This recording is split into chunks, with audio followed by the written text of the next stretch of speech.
వైద్యారోగ్య శాఖపై సీఎం రేవంత్ రెడ్డి సమీక్ష నిర్వహించారు. సచివాలయంలో నిర్వహించిన ఈ సమావేశానికి వైద్యారోగ్య శాఖ మంత్రి దామోదర రాజనరసింహ, ప్రభుత్వ ముఖ్య కార్యదర్శి శాంతికుమారి, సంబంధిత శాఖ అధికారులు హాజరయ్యారు. డిజిటల్ హెల్త్ కార్డులు, మెడికల్ కాలేజీల నిర్వహణ, బీబీనగర్ ఎయిమ్స్ పై వారు సుదీర్ఘంగా చర్చించారు.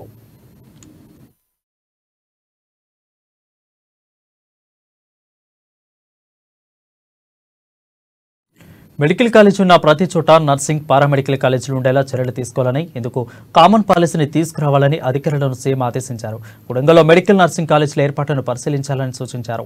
బీబీనగర్ ఎయిమ్స్లో పూర్తిస్థాయి వైద్య సేవలు అందుబాటులోకి తీసుకువచ్చేలా చూడాలన్న సీఎం, ఎయిమ్స్ పూర్తిస్థాయిలో అందుబాటులోకి వస్తే ఖమ్మం, వరంగల్, నల్గొండ జిల్లాల ప్రజలకు మేలు చేకూరుతుందని తెలిపారు.